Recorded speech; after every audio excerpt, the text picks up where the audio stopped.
Yes. Yeah, just click on, yeah, the whole thing. There you go.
There if you need it.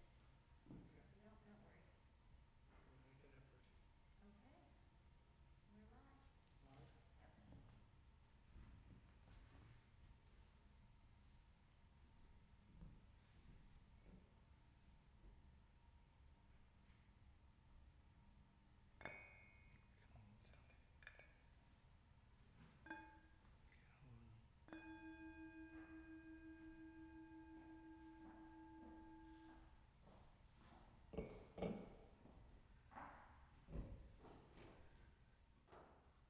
Welcome to our Sunday services at First Unitarian Church of St. Louis. Hello, my name is Tom Finan. My pronouns are he, him, and I'm a member of this congregation. I'm glad you could join us this morning. I especially want to welcome any visitors or newcomers. If you're new to our congregation, please fill out a newcomer form found at the link in the chat window. In the chat, you can also find a few other useful links, including today's order of service, our YouTube channel where services are posted, and information about our religious education program for families with children. As we transition to a hybrid service, live and in person coming soon, we want to be sensitive to your needs and try to create an experience that you value. Please answer these brief questions. Your responses are private and will be used only to tabulate information that will inform our direction going forward. Pam is going to put that short poll up on Zoom right now. Welcome to this religious community where we affirm the dignity and freedom of all who enter. Here we seek to live together in relationship and respect so that we may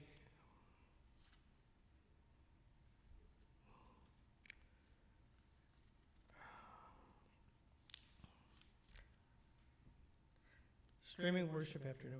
We continue to host the Zoom coffee hour on Zoom so that friends may gather and connect. Watch the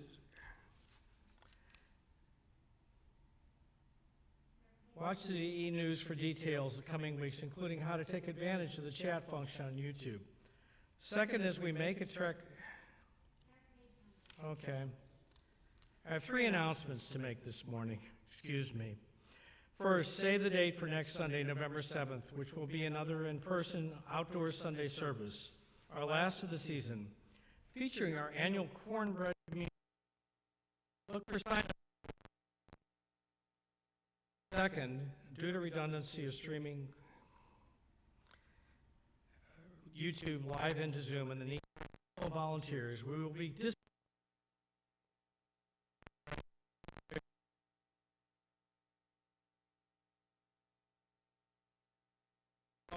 glad you're a part of our community this morning. Please enjoy Hedwig's theme by John Williams, played by our organist Earl Naylor.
Good morning.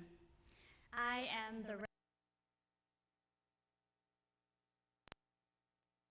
your minister. It is good to be with you on this Halloween morning.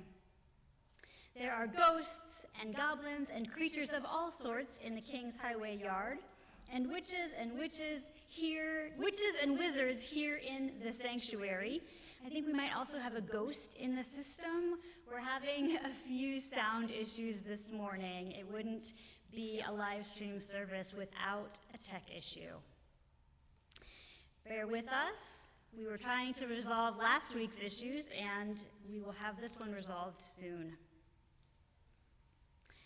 Have I mentioned before that I am a Harry Potter fan? On a scale of 1 to 10, I'm probably a 9 3/4.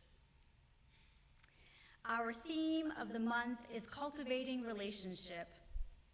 Today we are celebrating the relationships that make us human and help us counter loneliness and depression using lessons from the Harry Potter series. Today's opening words come from the Reverend Eric Walker Wickstrom.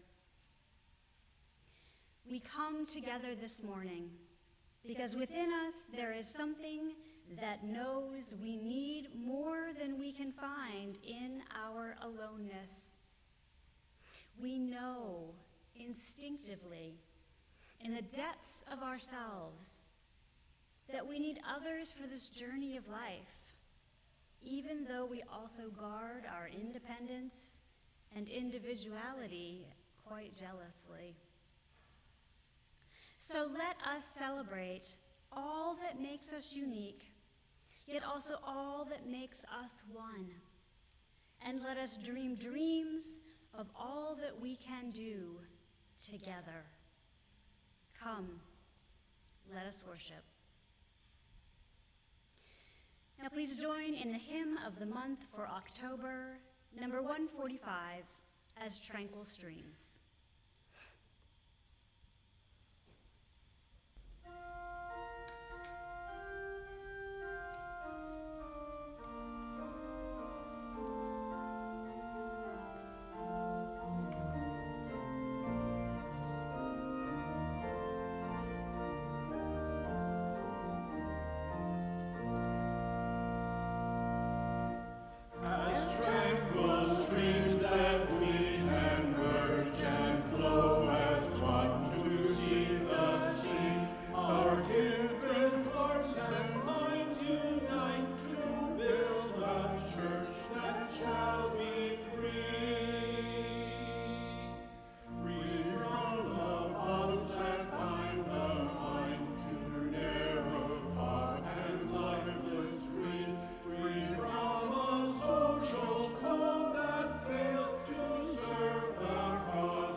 In his tribute to fly fishing and family, A River Runs Through It, Norman MacLean wrote, "Each one of us here today will at one time in our lives look upon a loved one who is in need and ask the same question.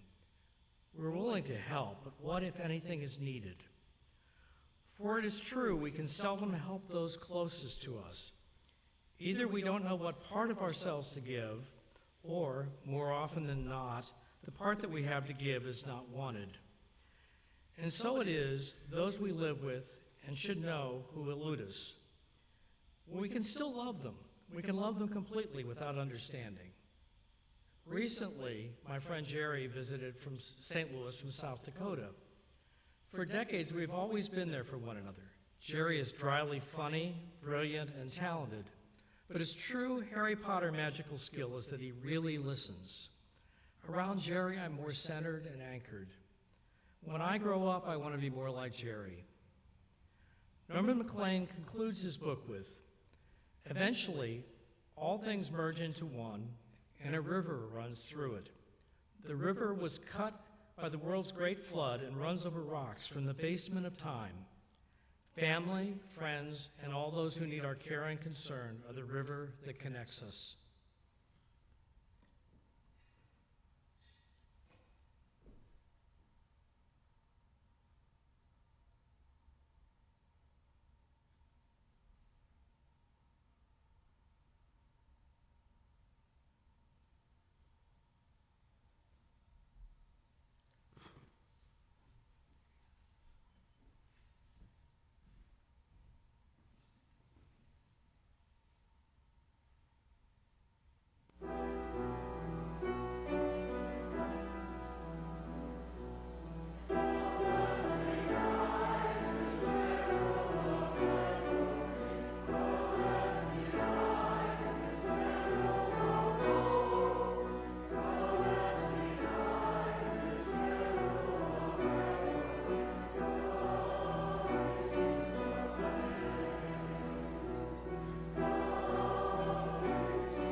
Once upon a time, there was a young girl named Maggie who found out she had a very terrible disease and probably would never be well again.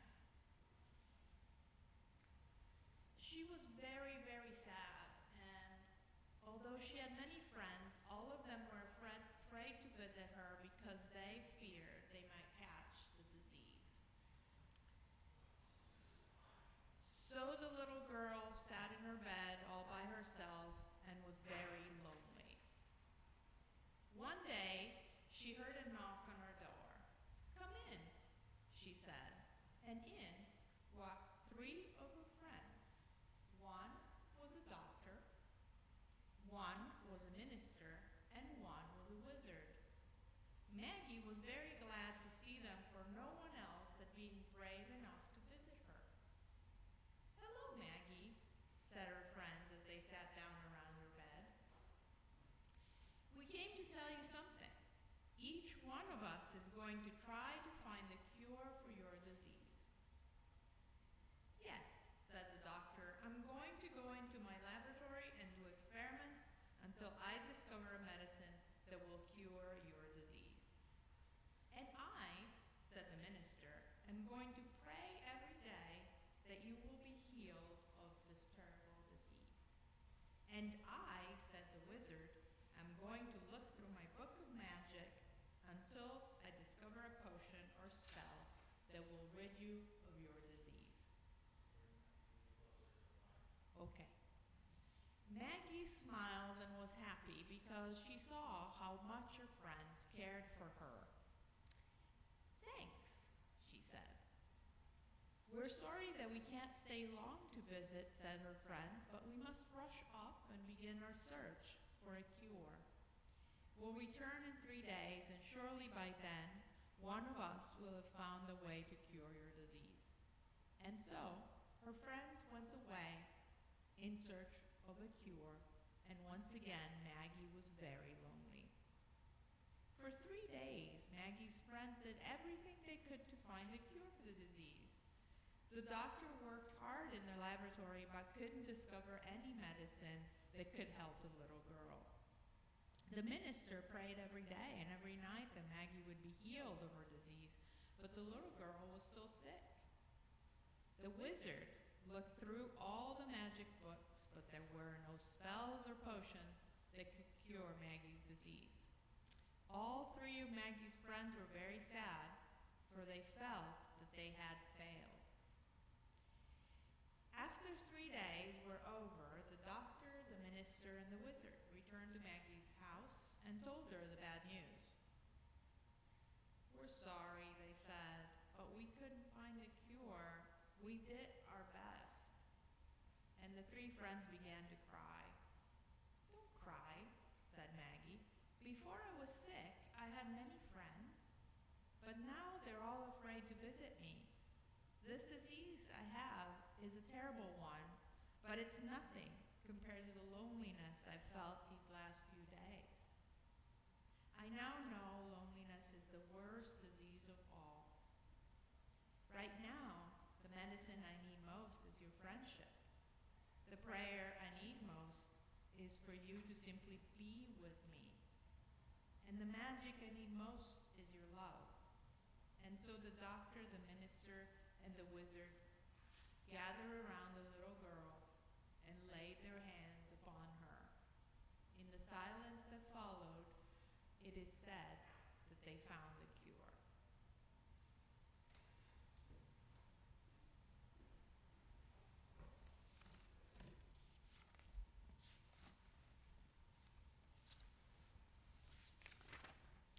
Hey, Sabrina.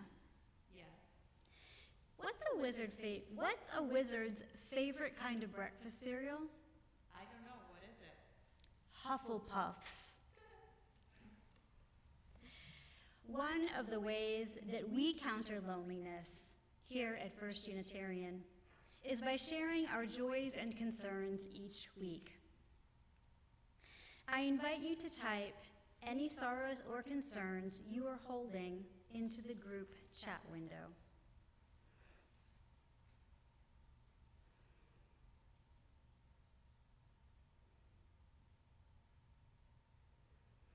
A brother-in-law in Phoenix who passed away this morning.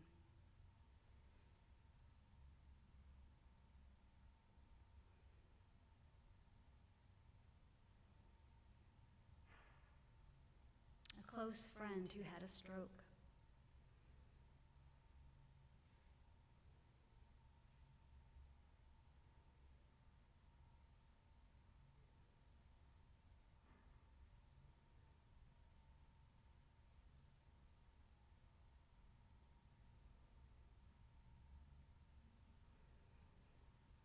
Healing prayers to friends who are ailing.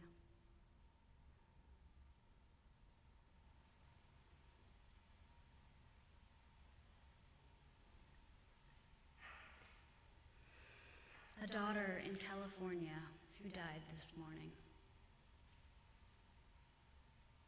The worsening of a mother's dementia.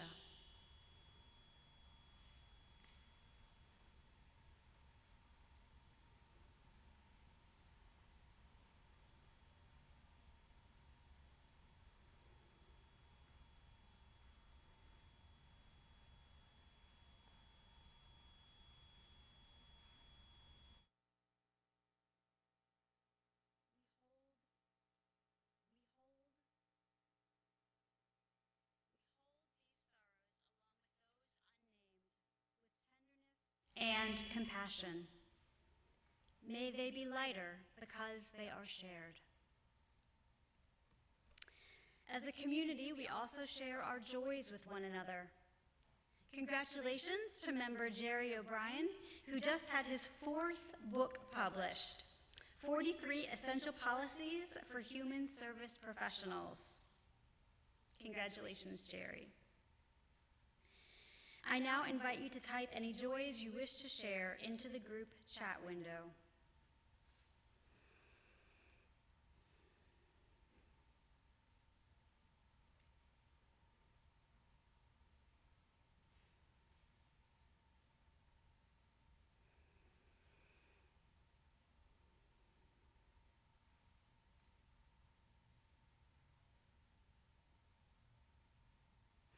Joy for Halloween.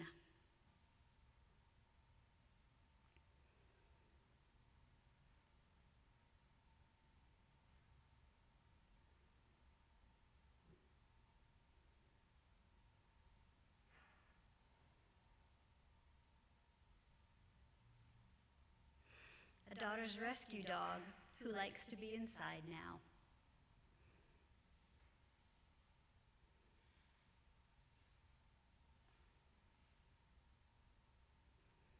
Gratitude for an awesome community of athletes. A cousin's lymphoma fundraiser that exceeded its goal.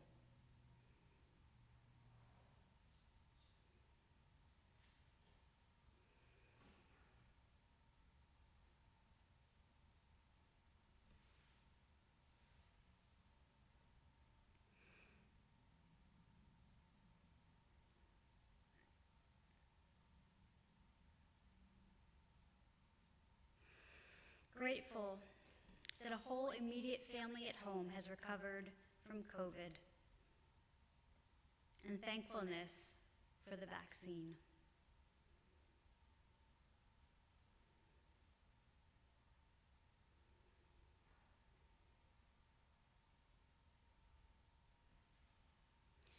We hold these joys with gladness and celebration. May they be magnified because they are shared.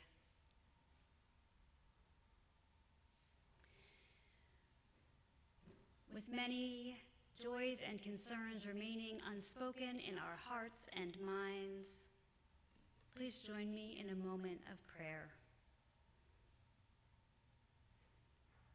We begin with these words from Lynn Cox. Spirit of life and love, holy within and among us, who draws us together into a web of holy relationships, make your presence known with us and in us and among us. Remind us that we are not alone in history. Ignite us with the courage of the living tradition. Remind us that we are not alone in entering the future. Anchor us with patience and perseverance. Remind us that we are not alone in our grief and pain. Comfort us with your Spirit, manifest in human hands and voices. Remind us that we are not alone in joy and wonder. Inspire us to honor and extend the beauty we find in this world.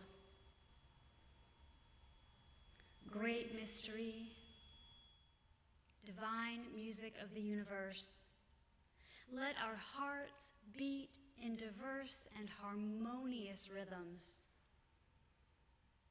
cooperating with the everlasting dance of love. May we move with the rhythms of peace. May we move with the rhythms of compassion. May we move with the rhythms of justice. Source of stars and planets and water and land, open our hearts to all of our neighbors. Open our souls to a renewal of faith. Open our hands to join together in the work ahead. May it be so. Amen, and blessed be.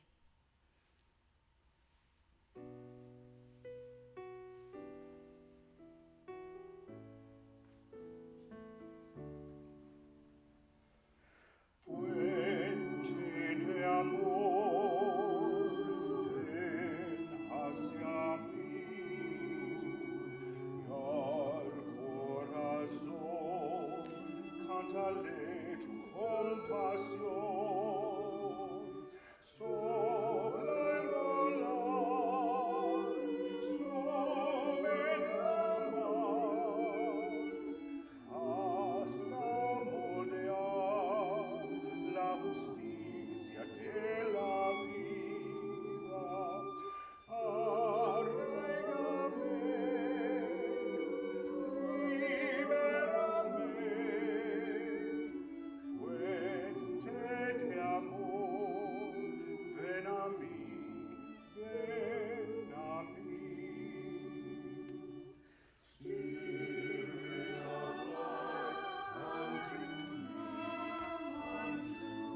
This morning's reading comes from Reverend Erica Hewitt in Connection as Resistance.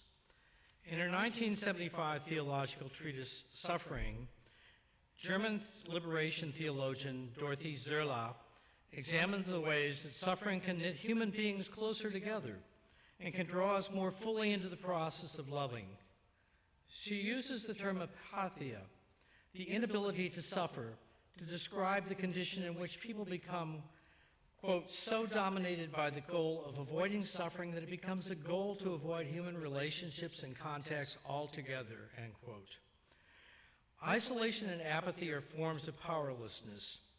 Both destroy, in Zerla's words. Quote, we are destroyed most thoroughly by that affliction that robs us of any possibility of loving any longer. The capacity we need most is the capacity to keep on loving, end quote. If pain and suffering tempt us to become isolated and apathetic, Zerla argues, we must instead give voice to our suffering by creating, quote, a language of lament, unquote, that might draw us into solidarity. The theology offered by Dorothy Zerla echoes that of her rough contemporary, Hannah Arendt, who was a political theorist rather than a theologian. One of Arendt's most well-known assertions from her work, The Origins of Totalitarianism, is that, quote, totalitarianism is organized loneliness, unquote, and that the seat of loneliness is isolation. She says, the experience of not belonging to the world at all, which is among the most radical and desperate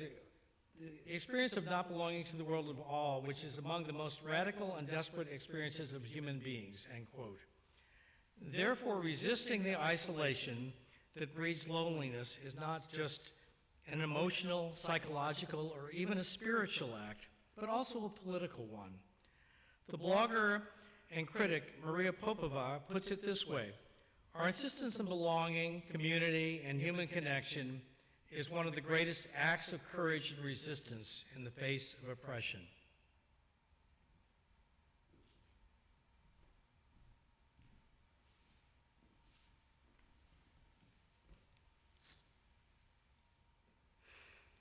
Hey, Tom. What do you call two Quidditch players that share a dorm room? I don't know. Broommates. This service is full of really bad dad jokes. The First Unitarian Church of St. Louis strives to be a welcoming congregation, inspiring lives of loving kindness and integrity by nurturing spirituality, building community, and advancing justice. The mission of the First Unitarian Church of St. Louis continues even in this time of pandemic, and even as we dare to dream of reunions soon to come. We are not passing a physical plate, but there are many ways to donate, including by mail, online, or by text. Your generous support is needed now more than ever. Please give as you can. And enjoy our offertory music, a different story about witches and wizards, but definitely one about relationships, for good, from the musical Wicked, performed by Kim McCausland and Pam Geppert.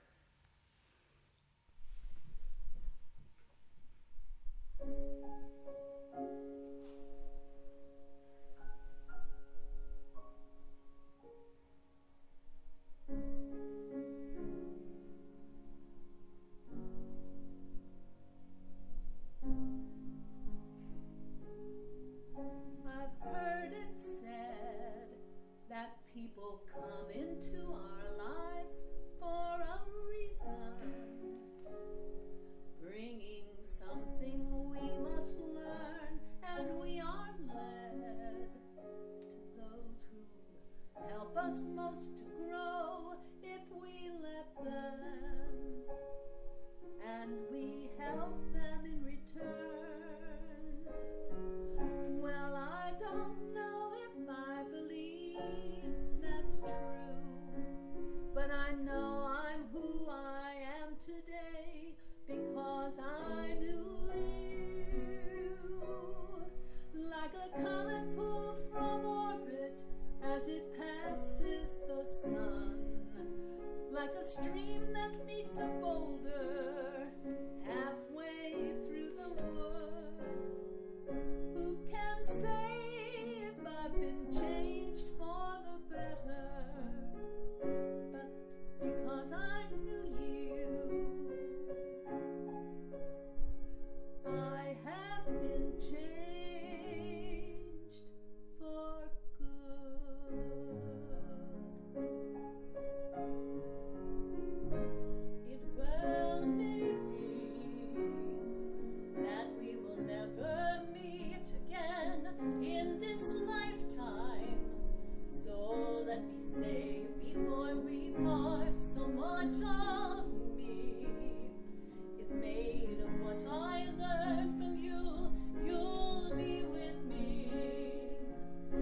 The Boy Who Lived, The Chosen One, Harry Potter. I was first introduced to Harry Potter on a road trip in the late 1990s, or the early 2000s, when I was looking for an audiobook to take with me.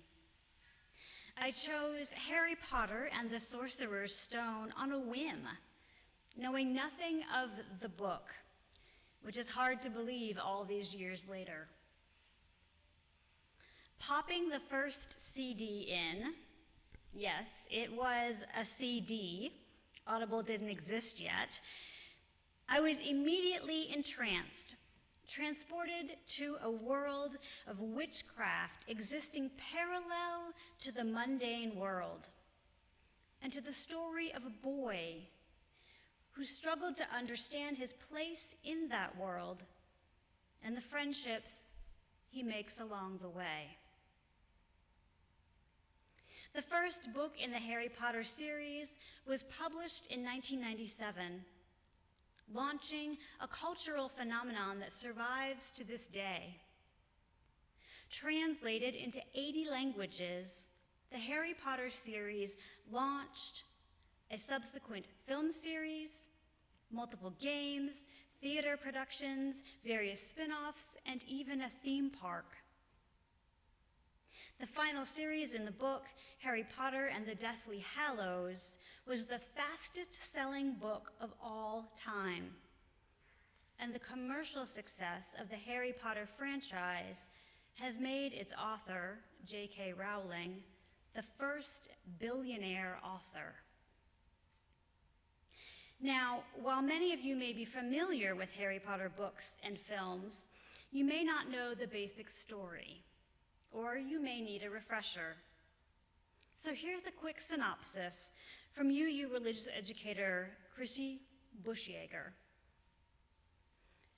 When Harry Potter was a baby, his parents were killed by the evil wizard Voldemort.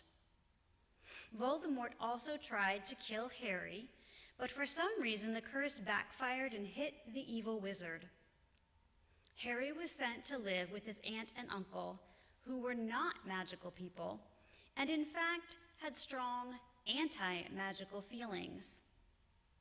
When Harry turned 11, he learned he was a wizard and was invited to Hogwarts School of Witchcraft and Wizardry. There he met his best friends, Ron and Hermione, with whom he had many adventures. Through the next 7 years, as Harry grew from child to adolescent, he learned that he and Voldemort were magically linked, and he believed that the task of destroying the wizard once and for all fell onto his shoulders. So Harry Potter is a quest story. It's also a story of good versus evil. And it's a coming-of-age story. It follows in the tradition of other greats like the Odyssey, the Chronicles of Narnia, Lord of the Rings, and Star Wars. And of course, it has a lot of parallels to the story of a guy named Jesus. Whether or not the Harry Potter books are timeless literature, the author herself has admitted that the books, quote, have always, in fact, dealt explicitly with religious themes and questions, end quote, particularly those related to death and resurrection. And while the books are considered children's literature, they, along with the movies, offer people of all ages lessons about overcoming seemingly impossible odds, the value of our choices, and the importance of ending hatred and bigotry. If the Harry Potter books and movies are morality tales, then they invite us to make meaning that can be applied to our own lives. In this month of cultivating relationship, we're going to explore Harry Potter and the power of love. Beware, This sermon may contain spoilers, as well as some seriously ridiculous Harry Potter puns. I really wish I could hear all of you groan when I say those things. This is the sadness of you all not being in this sanctuary with me. German liberation theologian Dorothy Zerla said, "Love needs the presence and involvement of another being. Love cannot exist without the other. Self-sufficiency is a concept of the lonely and unrelated person. To conceive of creation in the framework of unrelatedness is to deprive creation of its most central element, love." The power of love and the importance of relationships comes up again and again throughout the Harry Potter series. In her essay, Love, Family, and Friendship, author Lizzie Emanuel writes, "The power of love is a thread that runs through all 7 of the Harry Potter books. But Rowling's argument concerning love is clear even from the very first pages of the first novel in the series. Love allows Harry to live and then ensures that he has the support he needs to fight off the forces of evil. Ultimately, love becomes the definitive difference between Harry and Voldemort and is the reason why good will always conquer evil. Ultimately, love becomes the definitive difference between Harry and Voldemort. Over the course of the series, we will eventually learn that Harry survived Voldemort's attempts to kill him as a baby because of the power of love. Harry's mother loved him so much that she sacrificed herself to save him. The power of her love forms a potent, magical protection that banishes Voldemort for the first 11 years of Harry's life. However, it is Harry's ability to love, his choice to love, that saves him later on and does ultimately allow him to defeat Voldemort. Voldemort, born Tom Riddle, is orphaned and raised by muggles, non-wizarding people. Years later, Harry too is orphaned and raised by muggles. Speaking of muggles, I've always wondered, if a wizard gets robbed by a muggle, has he been muggled? But I digress. Both Tom Riddle and Harry Potter arrive at Hogwarts School of Witchcraft and Wizardry at the age of 11, knowing no one, and desperate to take their place in the wizarding world. While both were raised in dismal circumstances without love, the difference is that upon arriving at Hogwarts, Harry immediately made friends with Ron Weasley and Hermione Granger, whereas Tom Riddle chose to remain isolated and alone. In her seminal book, Suffering, theologian Dorothy Zerla says, "We are destroyed most thoroughly by that affliction that robs us of any possibility of loving any longer. The capacity we need the most is the capacity to keep on loving." In choosing isolation, Riddle becomes more and more consumed with anger and hate, and less able to love, eventually growing into the identity of Lord Voldemort. a dark wizard who wants to destroy and oppress all but the pure blood wizards. Anyone else who had committed Voldemort's crimes would have been riddled with guilt. Don't you hate how those puns can slither into any sermon? But Voldemort revels in his crimes. In contrast, throughout the series, Harry chooses his relationship with his friends again and again, chooses love again and again. And by choosing love, connection, and acceptance, the three friends are able to resist Voldemort again and again. In this scene from the movie Harry Potter and the Order of the Phoenix, we see Voldemort attempting to possess Harry, and Harry repelling the attempt by remembering all the loving connections in his life. Harry, it isn't how you are like. It's how you are not.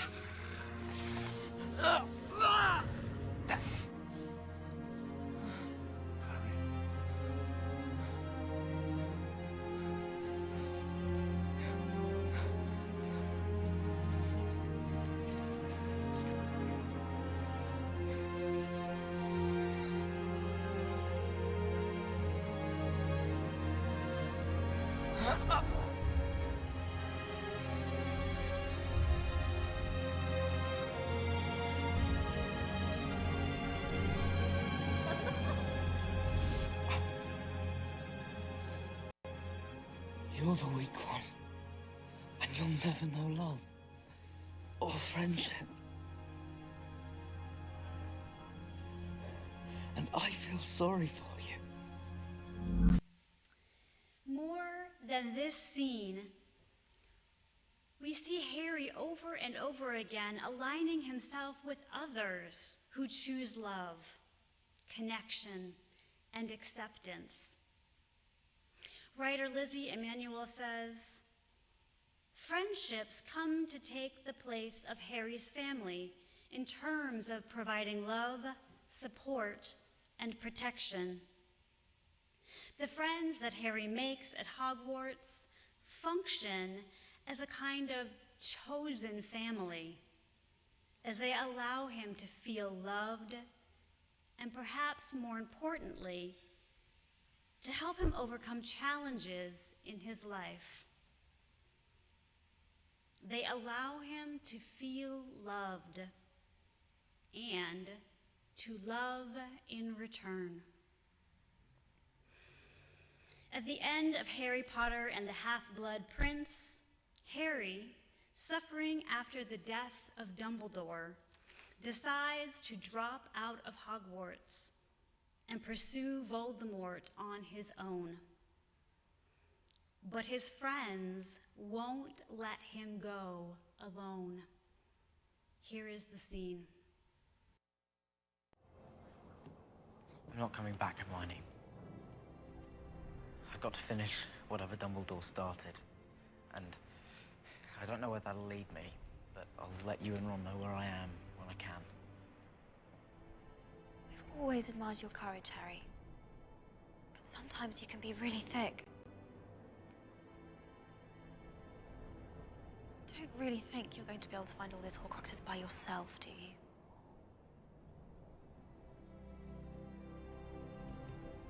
You need us, Harry.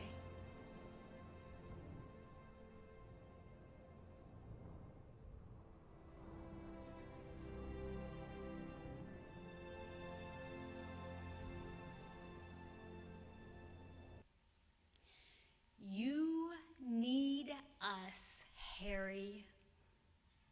A surface interpretation of this scene would suggest that three people working together means finishing the job easier and quicker. But more than that, this scene is an acknowledgement that Harry's power, his ability to defeat Voldemort, is grounded in love and he needs that connection with Ron and Hermione. Otherwise, he will become isolated. As theologian Dorothy Zerla says, if pain and suffering tempt us to become isolated and apathetic, we must instead give voice to our suffering by creating a language of lament that might draw us into solidarity. While Voldemort uses fear to control and motivate people, it is the relationships that Harry cultivates that ultimately make him and his friends successful in resisting and finally defeating Voldemort. Do you know why Voldemort prefers Twitter over Facebook? Because he only has followers, not friends. Death is what takes place within us when we look upon others, not as a gift, blessing, or stimulus, but as a threat, danger, competition, says theologian Dorothy Zerla. It's no mistake that Voldemort's followers are called Death Eaters, for they see acceptance as a threat, they see love as a danger, and instead of connection, they see competition. As a liberation theologian, Zerla is suggesting that by choosing love, seeing others as a gift, a blessing, a stimulus, we free both ourselves and others from oppression. Connection as resistance, said Erica Hewitt, the author of today's reading. Over and over, Harry and his friends choose love, connection, and acceptance, allowing them to resist hate and fear, discrimination and domination. This is a lesson that we all can learn from the Harry Potter series, that cultivating relationships, that the power of love allows us too to defeat the demons of dehumanization and oppression. But don't just take my word for it. A 2013 study, Harry Potter and the Millennials, Research Methods and the Politics of the Muggle Generation, found that readers of the Harry Potter books were discovered to be more tolerant, more opposed to violence and torture, less authoritarian, and less cynical. And in the study, The Greatest Magic of Harry Potter, Reducing Prejudice, Italian psychologists found that reading the Harry Potter books, quote, improves attitudes towards stigmatized groups, such as immigrants, gays, and refugees. The most public example of the Harry Potter effect could be seen in the recent controversy about author J.K. Rowling's stance on transgender women. Rowling, in a series of tweets and a nearly 4,000-word essay, took a public position against transgender activism and made several anti-trans statements. There were many responses to Rowling, including the actors from the movies speaking out in support of transgender people. The ones I found most powerful were from people who translated the lessons of love and acceptance and belonging in the Harry Potter stories to mean the inclusion and acceptance of transgender people. One meme said, "If Harry Potter taught us anything, it's that no one should live in a closet." Even before the controversy, the Harry Potter Alliance, HPA, a nonprofit that uses the power of story and popular culture to make activism accessible and sustainable, established the Protego campaign, aimed at empowering and supporting the trans community and aiding better allyship. Protego is a protective shield spell in Harry Potter, just as Protego aims to create a safe space for transgender Potterheads. This is using the lessons of Harry Potter to defeat dehumanization and oppression. This is accepting others as a gift. This is the power of love. At the end of the book, Harry Potter and the Order of the Phoenix, Professor Dumbledore says to Harry, "There is a room in the Department of Mysteries that is kept locked at all times. It contains a force that is at once more wonderful and more terrible than death, than human intelligence, than forces of nature. It is also, perhaps, the most mysterious of the many subjects for study that reside there.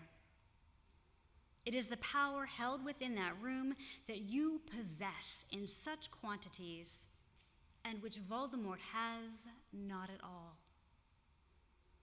That power took you to save Sirius tonight. That power also saved you from possession by Voldemort, because he could not bear to reside in a body so full of the force he detests. In the end, it mattered not that you could not close your mind. It was your heart that saved you. Friends, it is our hearts that will save us. Love liberates us from hate and fear, from division and isolation, and offers a future of acceptance and belonging. It begins when we make connections, when we cultivate relationships, and when we acknowledge that we are not alone. Love is a link that joins us in a network of mutuality, where our choices matter, where faith is life-affirming, and community is life-saving. May it be so, and mischief managed.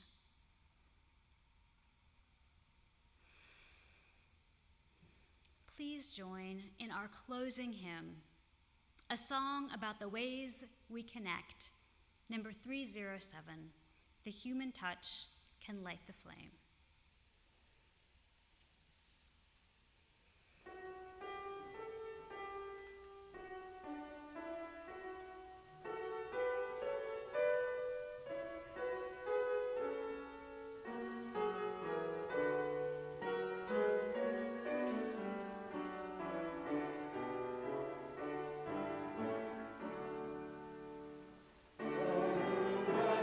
Touch and light the flame.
Our closing begins with a message from Professor Dumbledore.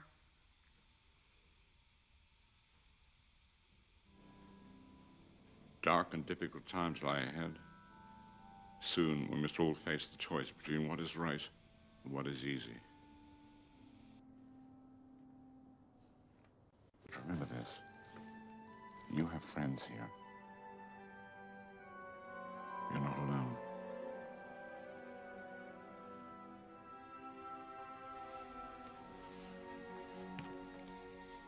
The Reverend Wayne Arneson said it this way: "Take courage, friends. The way is often hard. The path is never clear, and the stakes are very high. Take courage, for deep down there is another truth. You are not alone." Now please enjoy Earl playing our postlude while Mo shares the Halloween parade from the religious education classes this morning.